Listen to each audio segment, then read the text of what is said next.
Welcome to the Soul Seeker podcast. I'm your host, Sam Kabert. I started this pod back in 2019 when I was taking my first steps on the path of remembering. And at the time, the tagline for the show was a journey of self-discovery. A year later, it became a journey of remembering. Yet what I know now is back then I was still seeking. And what I've come to know now is that it's the journey of seeking that brings us the silent, slow stillness of acceptance. And therein lies our own innate wisdom. It's my mission now to eradicate the glorification of hustle culture, as it was my drive in entrepreneurship that led to a greater whole, and that's because I was outsourcing my sovereignty rather than looking within.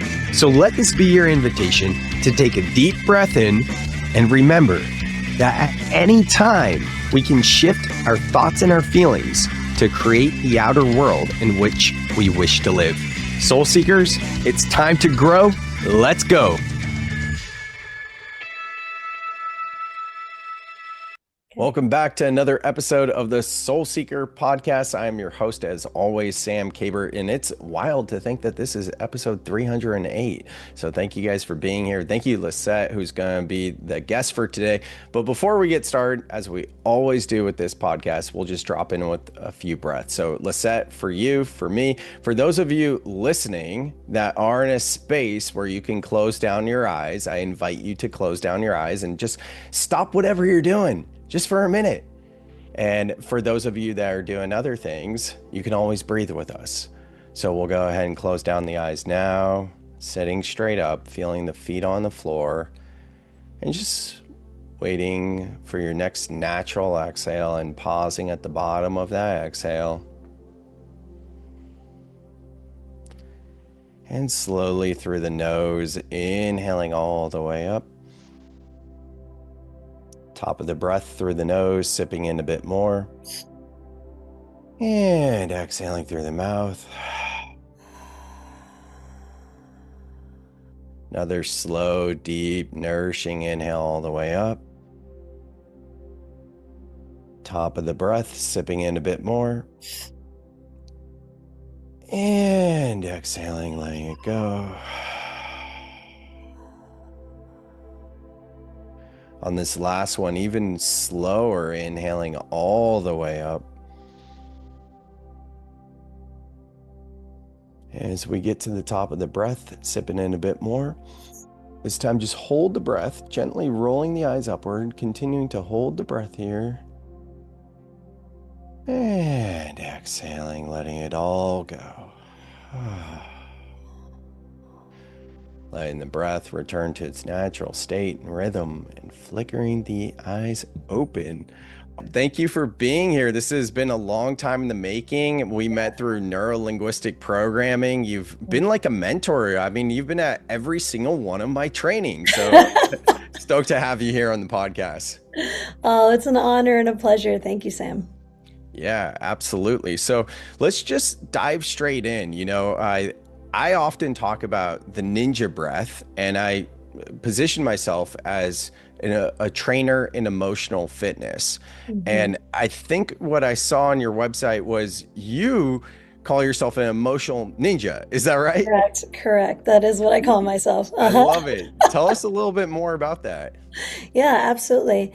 I pride myself where I am most gifted is the ability to find what is deeply hidden. And so through proper questioning, things that you're familiar with, you know, neuro-linguistic programming, Huna, I have a way of like getting it in there and and chopping it away with love and grace and kind of, I don't know why the word sneaky is coming up about. It's like you don't see it coming. You know, the amount of times that someone said, oh my God, I've never said this, or I've never thought of this before. And I think I have a gentle approach to getting to the deepest root without people even knowing it. And it's one of my gifts. It's, I don't know if I came in with it but I've definitely been developing it my whole life. And through the training that you and I have gone through and a myriad of life things, we've talked about medicine work and breath work and all the somatics. Like, I've refined my skill. And it's interesting when you come up with a label of what you do. It's just like, emotional ninja works for me. And when I'm at a networking event, I say I'm an emotional ninja, heads turn. There's a curiosity rather than I'm a coach, I'm an NLP practitioner, the things that other people say. So it helps me stand out. Yeah, I want to pause right there in terms of like a networking event and how to frame and position yourself, because a lot of people that listen to this podcast are going through career transitions. Some have been corporates, first-time entrepreneurs, things like that. And it's so interesting that you bring that up, like them wanting more. I forget where I learned this, but years ago, I learned that. And at a networking event, I also learned, like when I was building my business early 20s, the fancy elevator pitch, right? And someone from HP, Hewlett Packard Enterprise, she goes to me, why don't you just say you put logos on things? Because that was back when I sold promotional products. Yes. And I was like, oh no, I can't say that. That like cheapens what I do, right? Yeah. And then I started to roll with it, and that's when my business took off. I would say, people would ask what you do. I go, I put logos on things. They'd be like hats, t-shirts, mugs, and I'd be like, anything, right? Yeah. So I love your advice here to have something where it's a conversation opener where someone's going to probe and ask you more questions. Yeah. So I have had the blessing of having really good mentors in this space. Every good coach has a coach. And a friend of mine, a dear friend, Marley Williams, she was running a networking event, and she would just have constant like practice how you share what you do. And the lead is, I am but what I really do is. It's like a simple sentence, but like, for all the entrepreneurs there that are listening, it's like, I'm an emotional ninja, but what I really do is I help leaders release baggage and unresolved trauma so that they can truly live their lives to the fullest. And then people go, okay, tell me more. It's a lean in. It tells you what I do while also having someone lean in. Yeah, absolutely. Love that. Great advice. And let's talk about your background. Yeah, everyone's got an origin story, and this podcast started by expanding on origin stories. And I still like to at least touch on it, but I think around 26, is that right, when you had like a big spiritual awakening? Yes, absolutely. Well, every origin story starts a lot younger. There were some traumatic wounds. I had some sexual abuse in my childhood, and I come from an immigrant family. Therapy wasn't even on the table of something, it was just like, shove it down, don't think about it, don't be with it.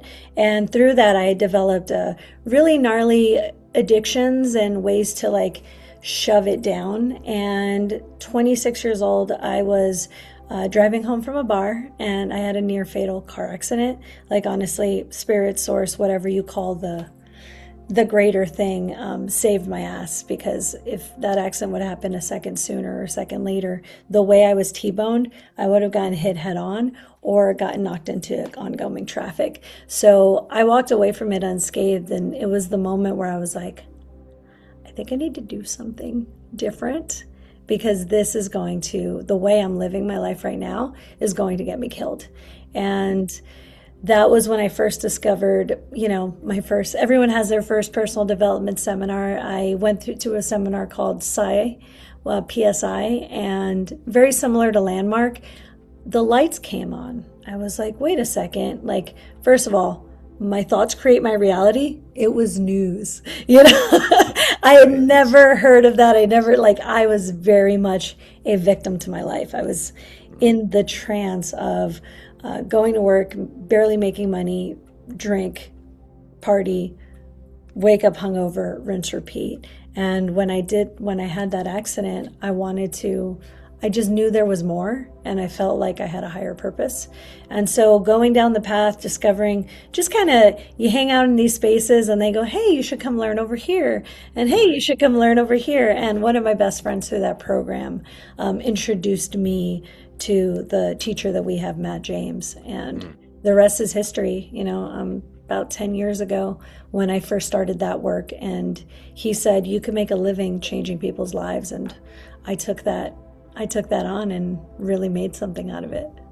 Well, a true success story. That's awesome. And thank you for sharing the highlights and the lowlights, really, in a lot of ways to get to the highlights. And I think of the infinity a lot, and it makes me think of like it's a good representation of the human experience, right? Because we have the highs and the lows, yet the infinity is connected. So we always come back to meet ourselves exactly where we're at, Yeah. But one thing I want to just address for people listening, I mean, you guys, if you're returning listeners, you're familiar with neuro-linguistic programming, NLP. Lisset did mention Dr. Matt James. That's who we got trained through. And if you're new to NLP in the world of trainings and all these type of things, like, let's see, there's so much to unpack here because there's NLP and there's Huna through Dr. Matt's teachings. And I really would like to transition this to kind of explaining that. And I'll let you take the stage here because before I do, I'll frame it a little bit. I did my first NLP training, the 4-day training, about 3 years ago, I would say. And then that fall I met Lisset, where she was assisting at 2-week training for Master Prac. And then I did trainer's training a year ago, which was 2.5, almost 3 weeks. Yeah. And Lisset was assisting again, which, I mean, that's a huge time commitment to take it out of your schedule and assist. And then recently I did Huna, which is the ancient Hawaiian spiritual lineage that is very similar and complementary to NLP. And that was a week and a half, I would say, 10 days. Yeah, something like that. And you were there again. So I was. yeah. How'd you go from like doing these trainings, doing the work, and then now like you're really sharp? It's iron sharpens iron, right? Like I assume going back and assisting, like you're just getting better and better every time you assist. Like talk with us a little bit about it. Yeah. So one of the things that we learn in NLP is like to always come in with a beginner mind. Like in every moment we're getting bombarded with 2 million bits of information. And on our best days, when we wake up on the right side of the bed, have 8.5 hours, we can grab about 126 bits.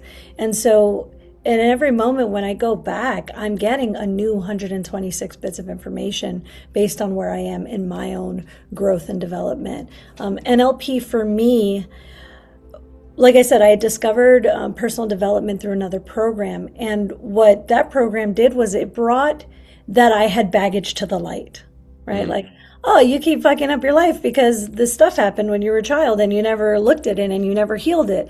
And then, you can't make any money because you've got these wounds around money. And everything was teaching me to white knuckle my life through action and doing things. And then I wondered why I was so frustrated and irritated and coming up against the same things. With NLP, high level, it is the programming of your mind. It is actually how to restructure things in a powerful and potent way. And when I realized that, I learned that I could get rid of the baggage, that if I worked on the unconscious level, I would never have to essentially deal with that same problem again, or deal with it at a higher level, let's say. My life has continued to upgrade, and every time I'm there, you see me at all these trainings because every time I'm there, I learn something, I grow through something, baggage comes up that needs to be released. And NLP, I started that as my business because I realized I can help people release their baggage, like whatever the wound is, the unresolved trauma, the thing they haven't dealt with. If we can bring it to the light, we can let it go. And I made the business on NLP, then I learned Huna, much like you, it's just like, oh, there's a faster route, like we can work on it on the mental, emotional level. And then Huna brings in the ability to work on it from the spiritual level. And as we know, everything has a trickle down effect. And if we can connect with our higher self and get the answers from there, it's way easier than, just kind of bouncing through life, like guessing and stumbling, Yeah, well, I definitely want to talk about connecting with the higher self and more Huna. But before we get there, I know I've checked out several of your podcasts over the time of knowing each other, and I have seen some themes around like money. You brought up money and manifestation, and one of the things that I just would love to double click on is like a lot of times we think we have to do more to get the result when it comes to money, and it's the conditioning and programming that has us think that way. And it's just mind blowing and earth shattering. It's its own spiritual awakening when you have that experience of like, wait a second, this just came in, quote unquote, randomly and Yeah. synchronistically, and I didn't have to do anything. And then we go through this gaslighting phase. So, can you speak to that a little bit more for the person that's like, that makes sense, yet either they may have experienced it, yet Mhm. they're gaslighting themselves, or the person that's like, I just can't get there to have that experience, but I believe it and now I want to embody it, you know? Yeah. It's what I've learned through all of my trainings and all my years, and I've dumped a good amount into trainings, as you Yeah, know. right. Yeah. I've spent more on personal development trainings than I did on college, and I spent a fortune on college. So it says a lot to know that it actually is simpler than you can imagine. Like, it is about embodying it. Like, you have to. We don't believe what we see what we believe. And Mm, the unconscious mind is the projector, and your life is the movie. And so, what you believe at the deepest level, your unconscious mind, one of my favorite ways to simplify it is it has two main jobs: to keep you alive. If you're listening to this podcast, thank your unconscious mind, it has kept you alive, and to make you right about that which you believe at the deepest level. If you think money is hard, money's hard. If you believe that I have to work twice as hard to go half as far, you have to work twice as hard to go half as far. And when you believe that, money is abundant, it's prosperous, it's not a pie. It's wanting to get to me in infinite ways, and you resonate from that place. It's amazing, all the opportunities. Like, you get to grab the 126 bits of information that are all the opportunities and everything that is coming to you and through you. It's like, oftentimes we go, when I see it, then I'll change. And the truth is, when you change, you'll see it. You can't expect the mirror to smile back at you first. so much good gold in there. I mean, right, if you guys go back and you go back, hit 15 seconds, whatever it is, and you take a little screen grabs, you're gonna have some great nuggets. And I love the mirror one. There's so many things. The one I wrote down specifically, though, because I didn't catch it, was we don't believe what we see, we believe what we We see what we believe. wait. So what's the whole phrase? We don't believe what we see what we believe. Got it. We see what we believe. That Mhm. is amazing. And I think something like that alone, and these little, not just little, I mean, they're short but impactful one-liners you have, when we install them at the unconscious level, Mhm. that is where the changes happen. And that's a conversation you and I had about some of the Huna stuff, which is a perfect segue to get into like connecting with your higher self and Huna. And for everyone listening, I want you to know that Lisset isn't just a student of Huna. She actually teaches a foundational class with her partner, Brittany. So she teaches and she's like a trainer of Huna. Yeah. So when you hear her speak, just know like it's not just that she's in the student role. She really embodies like the raw material. You familiar with the raw material law of one? I, Mhm. I love Mhm. that stuff, but part of it is like student teach, teach student, student Mhm. teach. Like we're always both. And I think when we become certification junkies, we step into leadership roles. A Yes. lot of people fall into the trap of not embracing the student role. So I love to see how I think of myself that way. Hopefully others see me that way, but being able to oscillate and go back and forth. So for Absolutely. someone that's never heard of Huna before, I know we don't have like a ton of time, but just like a Yeah. high overview. Absolutely. Huna, in and of itself, the word Huna is a Hawaiian word that means hidden wisdom. And so essentially when the missionaries, the colonizers arrived in Hawaii, they found a people devoid of illness. And as they do, they asked them what they believed in. And what they said was, that's Huna. Like, shh, we don't talk about that. That's not yours to know. And so it's really a Western title for a Hawaiian lineage. So what it's actually called is ho'omana. And ho'o means to make, and mana is energy. You can't actually make energy, and Hawaiian words serve a lot of double duty. When you put those words together, it means empowerment. And empowerment is the ability to manipulate energy, to work with the elements, to bring stuff down from source, rather than using our own power, which is exhausting. It's like running a battery, right? Mm-hmm. Yeah. We have the ability to plug into source and use source energy. And when you learn Huna, when you become a student of the work, you get to learn how to work with energies and pull them in and manipulate this thing called matter.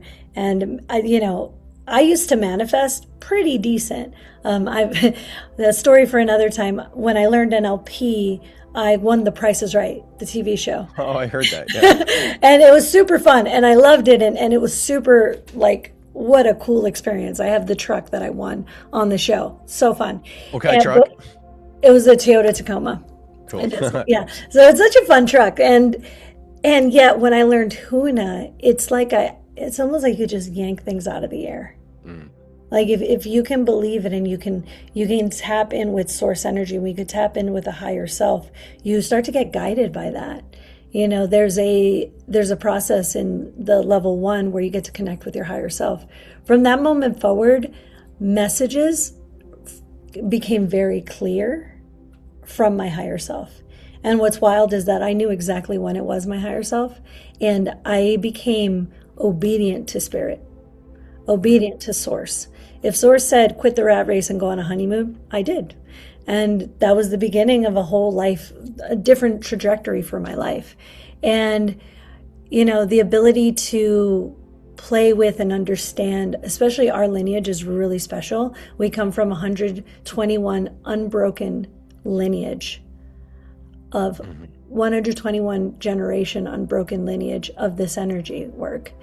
And we get to learn it in its raw form. We get to learn it purely the way it was taught, person to person, verbally, through stories and everything. And my ability to manifest and walk through the world, I just feel more empowered fully since learning Huna. And that's why I'm such a proponent for it, and I have to teach it. That's awesome. I love it so much. And one thing that I think is important for us to expand on is the topic of self-gaslighting. Because when we begin to connect with our intuition, we gaslight ourselves, whether it's the unconscious mind or if it's the higher self. So I feel like this would be like a real quick like lightning master class in terms of like the relationship to the higher self and the unconscious mind and intuition, and how to not gaslight yourself. Could you speak to that? Yeah, absolutely. The simplest form, I discovered this a while back. You can tell when it's source, when it's spirit, when it's higher self, when it's pretty quiet and straightforward. When the answer comes in and it falls in like a lightning bolt, and it may not be what you want to hear. It might tell you, hey, you've got to leave this relationship, or this job is killing you, right? It'll tell you, leave, walk away, leave it all behind and go to South America. And it'll tell you like that. And when it is unconscious baggage, it is like the best lawyer on the planet. It is talking, it's fast talking, it's telling you all the reasons why you can and shouldn't, and da da da da. When I hear the voices really, and guess what? They all use your voice. So it's your voice in your head. So how can you tell the difference? For me, it's a clear answer. It doesn't stutter. If you ask it to repeat itself, it does. 2 years ago, almost to the date, I heard, quit drinking and I'll open all the doors for you. I was like, I was listening to a podcast and I was like, wait, that wasn't from the podcast. I took out my earbuds and I'm like, what? Say that again. Like, say that again. It's like, quit drinking and I'll answer all the questions and I'll open all the doors for you. And I was like, got it. Okay. And I just stopped drinking. I was smoking weed at the same time.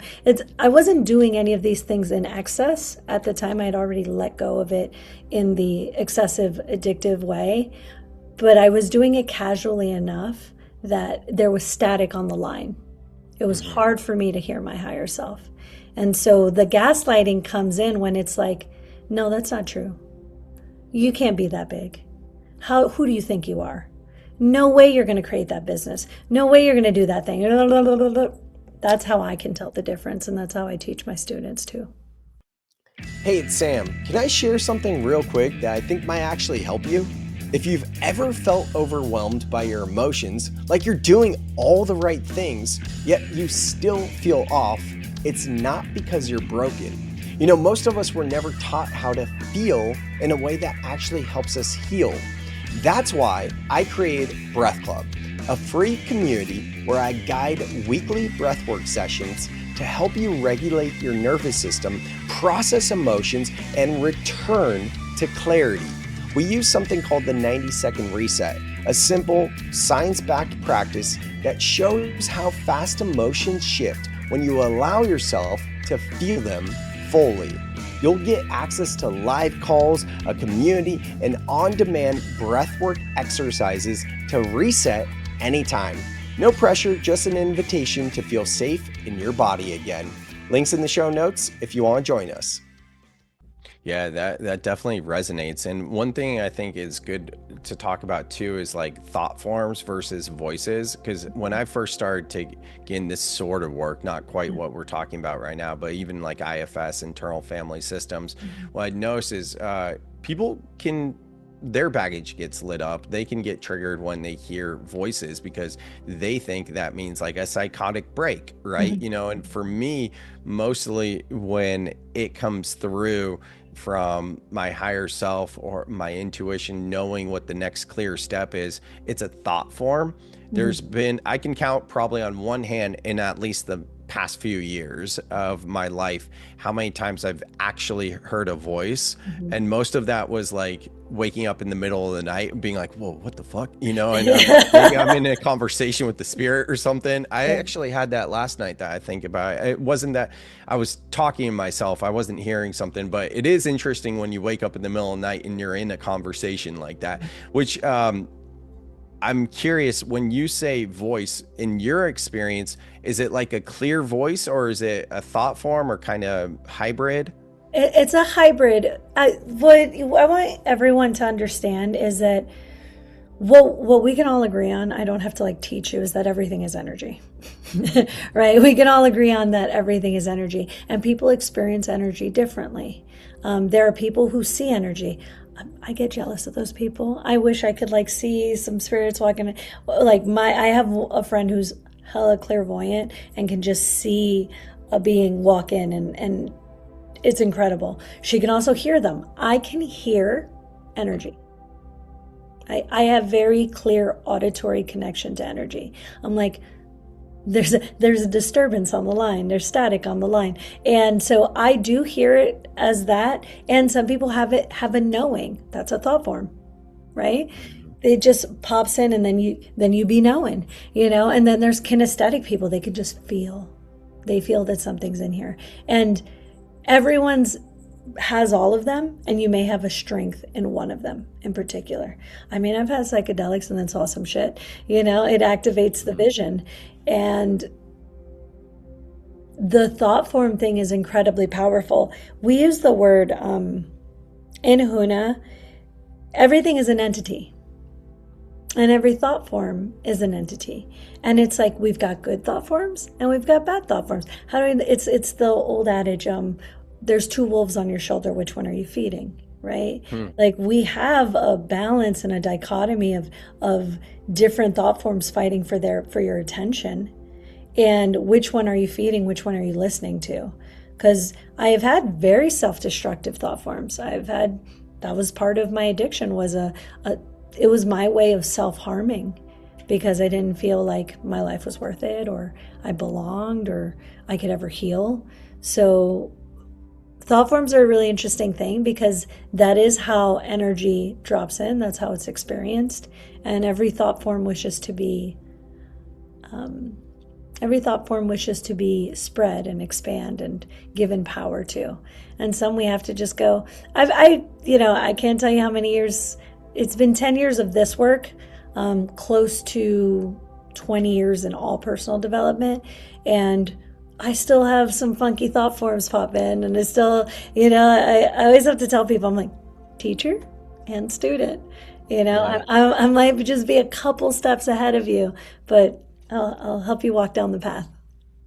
Right. And I mean, I wasn't going to bring this up, but since you say that, it makes me think of enlightenment, and that word gets tossed around. And I mean, I haven't thought about this much in the past year. I used to think about this a lot more when I was deeper in the psychedelic world, Yeah. but like, I really do believe, and I'm saying this slowly because I haven't like really compared it to my recent life versus what my belief was like a few years ago, right? So if Mhm. I'm taking myself back a few years ago when I was feeling into this more, I would say I believe there are very, very, very few individuals walking this planet that are truly enlightened. You know what I mean? And I think true enlightenment would be more of like the baggage isn't coming up, right? So it's not even in my model of the world, like, that we're a couple steps ahead or anything. I think things come up less as we move forward. I was just talking with someone before this, and they were asking, how do you handle stress? And I was like, I had an example of like 10 years ago before doing the work and something went wrong in business, and I had a Bluetooth headset or whatever, and I literally threw it across the office because I was Uh-huh. so furious. And it Yes. was like nothing even close to that has happened in the past 7 years since doing the work. Yeah. Now things come up and we just know how to process it. And neuroscience even shows we can process it in less than 90 seconds. Mhm. So Mhm. interesting. Yeah. Yeah. So when it comes to enlightenment, I've never met an enlightened being like fully, and there's something really majestic and beautiful about being a human. You Hmm. know, I love the ups and downs. I love the the dynamic, delicious feelings and emotions. I feel like they're a birthright, like if you love anything, you're gonna lose it. I've got dogs. I love them. The day they're gone, I'm going to be devastated. And Hmm. that is my sacred sadness to have. If you see or experience an injustice and or a boundary is crossed, you're going to feel anger. And each emotion has a place. I would never want to be devoid of emotion or anything. Yes, I have got tools to handle stress now. So stress comes up, I want to sit and do some breathing exercises. I'm going to do Hoku, some processes I understand from Huna.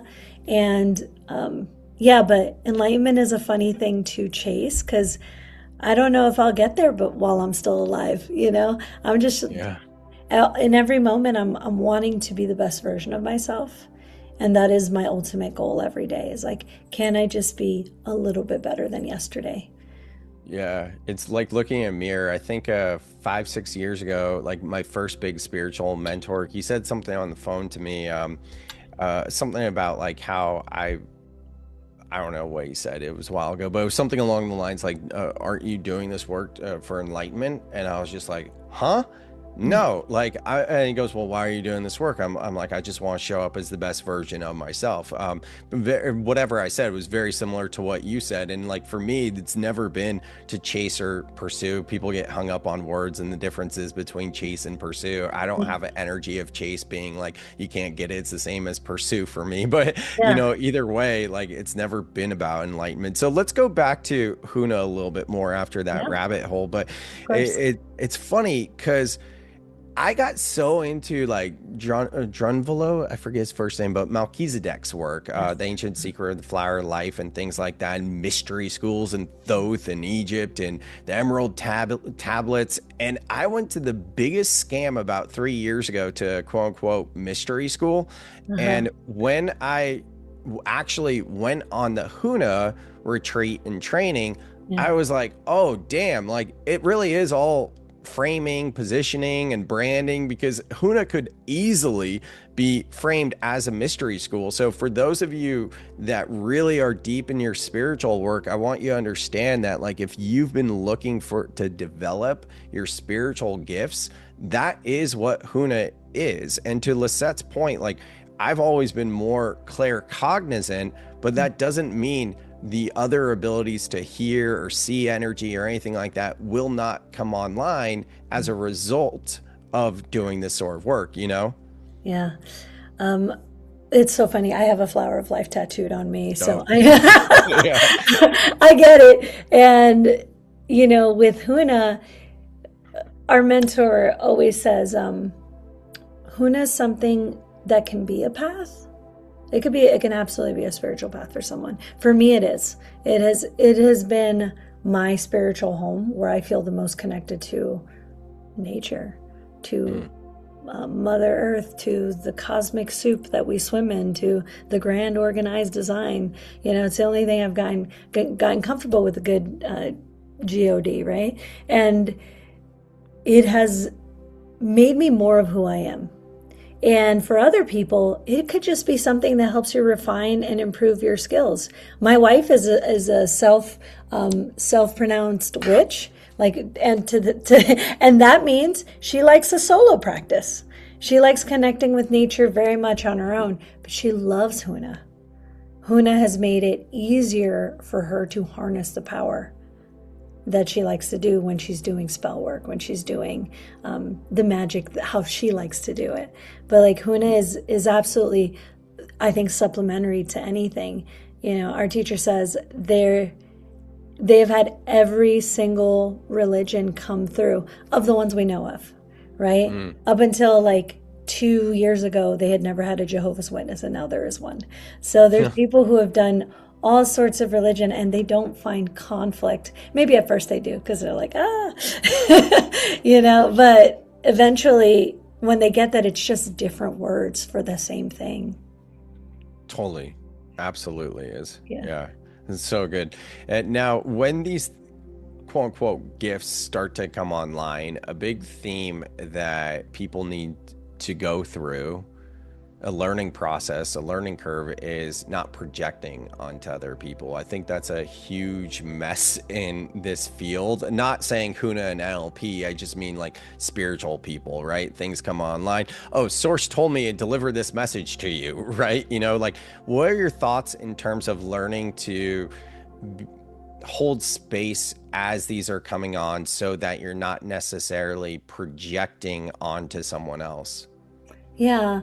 So there's the concept of aloha as taught through our lineage, and each letter has an acronym. So each letter works as an acronym. The first A is Ao, which is standing in your light, and Ala being aware of your surroundings. So you can be aware of your surroundings without having to necessarily interact and interface with them, but it's about a presence rather than, you know, projections, like taking everything in as it is. The second one is, we're rolling with it. L is Lokahi, and Lokahi is oneness. It's the unity with all, but it's also the unity within your conscious mind, unconscious mind, and higher self. And the O is truthful honesty, Oyayo. And truthful honesty is, can you be honest with yourself and others? And sometimes you have to be honest with yourself that this is your projection, you know, that this isn't about you. And the unconscious mind takes everything personally. So good luck trying not to take it personally. You know, it's just one of the functions of the unconscious mind. The H is the one that brings in that it has the most juice here, is Ha'a. And Ha'a is about humility. And humility is knowing that even though you're on the path and your gifts have lit up, you're still just a baby. You're still just a fractal. You're just a fraction of the infinite. You know, like, we are but a drop of water in the ocean, you know, and you're the ocean. Right. but you're just a drop of water. And it's remembering your place in it. You know, that's how I invite everyone to be present with their growth as it comes along. And the last is ahonui, which is patient perseverance. And patient perseverance it is a lifelong journey. Our elders in the work, some of them are in their 50s, 60s, 70s. You know, one of the teachers, I think she's almost 80, and they are still students on the path. And I have sat with one of the kumus who she's a bit of an elder, and she sat in my class, and humbly I say, she was like, I learned something from you today. And that is so inspiring to me, you know, in every moment, remembering you're the student. And it takes that aloha to come with a fresh heart and fresh eyes. That's so good. Thank you for bringing that in. And I mean this like sincerely, but also jokingly, like you have an answer for everything. You know, like, hey, we have a framework for that. It's actually an acronym, Aloha. And that's so cool. And that kind of goes back to like why someone would go back to assist and things like that. Because as you say that, I'm like, oh, I think I learned that in level 1. That sounds familiar, but I don't consciously recall it, right? It's not fully installed. So that's really cool. I have 2 more big themes I definitely want to hit on as I'm looking at my notes here. One is, you know, we've been sold this idea in Western society, being in our doing, you know, just focused on doing rather than being. And hey, we got to recharge, you know, you got self-care, and you're like a battery and you got to recharge. You mentioned this earlier, how Huna helps you to plug in directly to source. Now, I think there's a lot to be said here in terms of how most of us look at recharging as opposed to what you're introducing of recharging, if you will, with source versus like, you know, recovery time. What could you speak to that more? Yeah, absolutely. So there is the body is human, you know, and it needs rest. That's a rhythm and cycle. We live in a process of rhythm and cycles. We have a wake time, we have a sleep time. I love my sleepy time. Like, I'm a big fan. That is where the body's recharging. That's where everything is renourishing. That's where your body is working as a, you know, waste distribution system. Like, it is necessary to rest. We can't not rest. And when I used to work with clients, I used to just do what's called direct energy. Like, I would give all of me to the client, and I would feel myself burnt out. Like, I do this thing called a breakthrough session. It's a day-long process. You know it intimately. And I would feel like I needed like 3 days of sleep afterward. When I went to Huna, I realized that I don't have to use my energy. I can plug into source and let source do the work. And I'm just there being someone who helps move the energy. I'm helping the client direct the energy. I'm helping them have a conscious experience of a very unconscious process so that they can feel the baggage leaving them. But at the end of the day, it's source that's doing it. We do way too much. In Western society, we do the most, and it's just not that necessary. Like, you cannot plan for the way life is going to unfold. There is something bigger at play. There is something bigger at hand. And when you let it help, this will use a lot less energy that way. Right. That makes sense, you know, and I think, and you may have said this, but just to reiterate, we can do this process on ourselves as well to recharge. Yeah. Absolutely. Absolutely. For, you know, I did my first, have you done Reiki? Like, been trained in it? I have not been trained in it. I have received Reiki. several Yeah, I times. mean, you Yeah. don't need to because Huna, from my experience of Reiki, is Reiki on steroids. But I was, put it this way, underwhelmed with a 2-day weekend of Reiki training I did 2 or 3 years ago.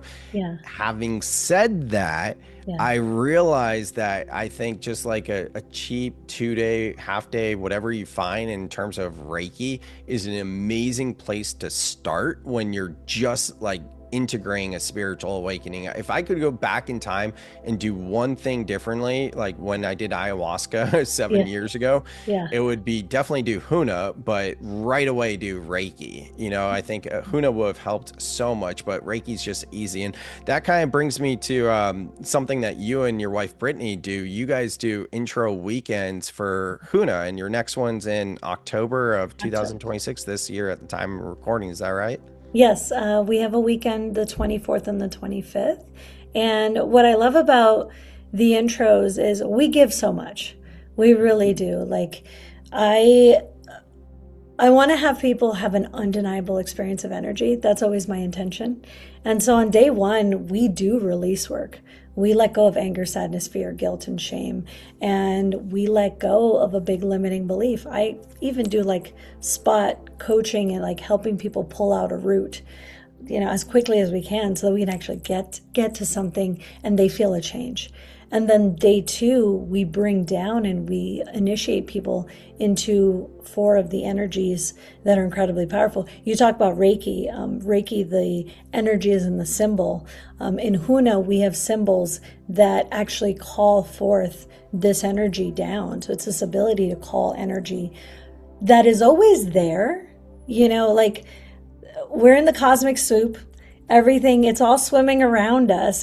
It's there anyway. We just have an ability when you're initiated in it, you have an ability to call the energy in such a way that it's present and it's focused and you can like intentionally work with it. And so in one weekend, we do some major release work and initiate people in 4 of the opua, which are the symbols. And people walk out of those trainings like completely changed, like their life. Recently had a student come and she just came down really, really shut down and like not sure if she wanted to be there. By the end, she's like, bro, you like changed my life. And then like more money came. And then all of a sudden she met like, she's dating someone who's just like the love of her life right now. And I'm like, not bad for a weekend training, Yeah.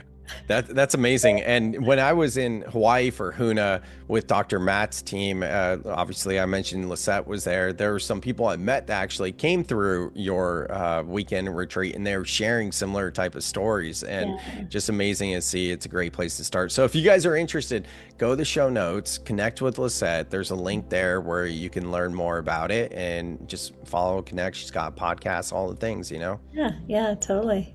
Before we head out, okay, so final thing, and this one's a little bit more a question for me personally, because as we're talking about Huna now, at the time we're recording, it's the end of June. We were in Hawaii together. I think it was the end of March, I want to say. So Yeah. 3 months ago. I am so good with discipline, routines, doing all this stuff. And I mean, I'm also human, right? It's easy to get off track and it can be harder to get on track, especially when you are in more of a flow state, whatever, or not flow state, but in more flow, I should say, versus the discipline. Now, I see this in me, and I think it's very common in like training and certificate junkies like us, right? We're constantly going to more trainings, and I don't know about you, but my friends are like, maybe chill on the trainings, right? You probably hear that, I would imagine. Sometimes, But, yeah, sometimes, right? So for me, like I've tried a little bit to get back into my Huna practices that I was learning as a level 1 3 months ago, having been off track for the past month or 2. And it's feeling more and more distant. And I've realized the pattern that I have is almost going to the next training. So it's like, ooh, here it is again. Now let me get on track because I'm there. I'm in the energy. I'm feeling it. And it can be harder. I don't want to say motivated, just to feel the energy again. And I think the answer, honestly, as I'm saying this, is just to slow down, find the stillness, and listen more. But I'm interested just in your experience, like what comes up for you when you hear about like getting off track after a retreat, after you've been on track, and then almost like, I'll say chasing the dragon, Yeah, yeah, yeah. right? Try and feel it again. What's Yeah. coming up for you? Yeah. So, let me just check in.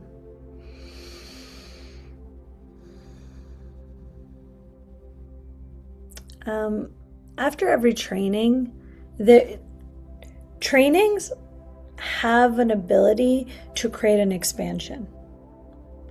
And there are rhythms and cycles, and there are ebbs and flows to these things. And what follows an expansion is a contraction. And it's like the breath, but we Western people go, I've contracted, that's it, it's over. I don't do this anymore. I've lost my discipline and all those things. And it's the willingness to just commit to one thing. It's like you said, slow down. When I first did my level 1, it took me 5 years to get back. I was still struggling with resources at the time, and I was like, I didn't feel like I could afford it. But what I did was I focused on one thing. Over those 5 years, I became a master of my apua. And I already had a meditative practice. So what I did was I just took the name of the symbol and I used it as my mantra during my meditation practice. And so I connected with it, and I developed this beautiful relationship with these 4 apua, with these 4 energies that opened up so many doors for me. You have one for answering questions. You have one for receiving extra wisdom. It's called Wahaha Mama. If you just worked with that one, every time you read a book, every time you pulled an oracle card, every time you were in a conversation with someone, you can start to use it regularly. There's one for clearing that you get. I cleared my food every day. May it be cleared from all the energy that does not serve me. And I started to use them, and I developed a really deep relationship with them. And when I came back years later to level 2, I realized that was enough to keep me plugged in. And so, it's the basics is just committing to one thing. We learn, they hit us with a fire hose. There's so many things you can do. You can do the dissolving of dichotomies for 30 days. You can try to live aloha. You can do this, you can do that. And there's, you can work with clay and smash it, or burn your, or like breathe your dreams into the air. Or you can just pick one thing and get good at it. We tried it. If you try to master everything, you won't master anything.